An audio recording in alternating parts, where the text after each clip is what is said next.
Different মানে কিন্তু খারাপ না, ডিফারেন্ট মানে ডিফারেন্ট। সাকিব ভাইয়ের সাথে ক্যামেরাতে ওনাকে কিন্তু মানুষ ব্যাড বয় হিসেবে চেনে, অনেকে বলে ব্যাড বয়, অনেকে বলে গুড বয়। তো যখন ওনার সাথে কাজ করতে গিয়েছি তখন আমি দেখেছি যে উনি অ্যাজ এ পার্সন একটা মানুষ আসলে কতটা ভালো হতে পারে। আমরা সবাই আসলে জানি, আমরা টিম মেম্বার এবং আমরা পুরো জার্নিটাতে ছিলাম এই মুভির।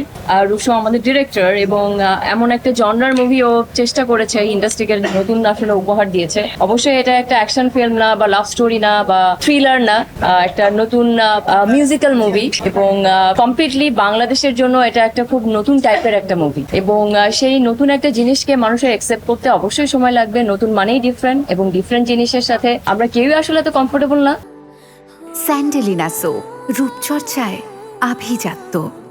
তো ডিফারেন্ট মানে কিন্তু খারাপ না, ডিফারেন্ট মানে ডিফারেন্ট। তো সেই জায়গা থেকে একটা কমপ্লিটলি একটা নতুন জিনিসও ইন্ডাস্ট্রিকে উপহার দিয়েছে। তো আশা করি দর্শক দেখবে, দর্শক এসে হলে এসে ডিসাইড করবে ভালো লেগেছে কি খারাপ লেগেছে। বাট আমি যেটা বলবো, আমি মোস্টলি পজিটিভলি দেখেছি। স্পেশালি ইয়াং জেনারেশন খুবই পছন্দ করেছে, যারা মিউজিক পছন্দ করে তারা খুব পছন্দ করেছে। তো আই থিঙ্ক ওভারঅল আমাদের টিম মুভিটা নিয়ে খুবই হ্যাপি, এবং দর্শক যারা আমাদেরকে সাপোর্ট করছেন তারাও অনেক হ্যাপি। এবং আপনারা জার্নালিস্টরা যারা এসেছেন আমাদের ব্যাপারে, রকস্টারের ব্যাপারে পজিটিভ নিউজ করছেন, প্লিজ সাপোর্ট করবেন, রকস্টার টিমকে সাপোর্ট করবেন, সো দ্যাট যেন ফিউচারে অন্যান্য ডিরেক্টররা এই ধরনের মুভি করবার মতো সাহস পোষণ করতে পারে। আমি মডেলিং করেছি, আমি বিউটি প্যাজেন্টে বাংলাদেশের রিপ্রেজেন্টেটিভ হয়ে কাজ করেছি, এবং সবাই আমাকে অনেক সাপোর্ট করেছে, অনেক ভালোবাসে।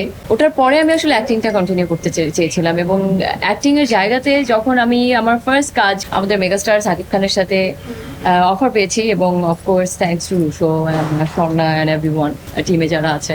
সো সেই জায়গা থেকে যখন আমি অফার পেয়েছি, সেই অফারটা আমি আসলে না বলতে চাইনি। অ্যান্ড এটা আমার ফার্স্ট বাংলা মুভির ডেবিউ, এবং আমাদের মেগাস্টারের সাথে, এবং আমার খুব ওভারঅল খুব ভালো এক্সপিরিয়েন্স ছিল আমার টিমের সাথে, সাকিব ভাইয়ের সাথে। উনি তো সেটের মধ্যে যেমন ক্যামেরাতে ওনাকে কিন্তু মানুষ একটা লাইক ব্যাড বয় হিসেবে চেনে, অনেকে বলে ব্যাড বয়, অনেকে বলে গুড বয়, মনে করে যে মেবি উনি অনেক জিনিস নিয়ে মেবি সাপোর্ট করবে না বা এটা না। এবং আমি যেটা মনে করেছিলাম যে উনি এত বড় একজন স্টার, উনি কি আমাকে সাপোর্ট করবে ওনার সঙ্গে যখন আমি সেটে দাঁড়াবো। তো যখন ওনার সাথে কাজ করতে গিয়েছি তখন আমি দেখেছি যে উনি অ্যাজ এ পার্সন একটা মানুষ আসলে কতটা ভালো হতে পারে।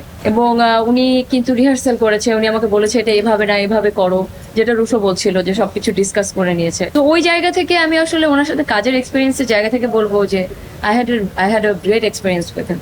দেখেন সাবিলা, she is a very good actress. আমি যখন অ্যাক্টিং করতাম না, আমি তখনই ওর অ্যাক্টিং দেখি, এবং ওর যে একটা কুলনেস আছে, এই যে একটা যে জিনিস, এটা আমার খুব ভালো লাগে। ও অ্যাজ এ পার্সন আমার পার্সোনালি পছন্দ। তো আমি যখন ফার্স্ট শুনেছি যে আমি সিলেক্ট হয়ে গিয়েছি, তারপরে যখন আমি শুনেছি যে ও করবে, তো তখন ওটা শুনে আমার কাছে মনে হয়েছে যাক, তাহলে আমি ওকে দেখলে এখানে খুব ভালো লাগবে, because she is a very good actress. Shakib ভাইয়ের সাথে আগে একটা মুভি করেছে, এটা আরেকটা মুভি হলে জুটিটা দেখতে ভালো লাগবে। তো ওভারঅল আমাদের আনফরচুনেটলি একসাথে শুটিং হয়নি, মানে কোনো স্ক্রিন শেয়ারিং নেই, এজন্য শুটিং এর এক্সপেরিয়েন্স, তো শুটিং এর এক্সপেরিয়েন্স বলতে পারবো না, বাট অফ ক্যামেরা আমাদের এক্সপেরিয়েন্স, মেকআপ করার অনেক এক্সপেরিয়েন্স আছে একসাথে।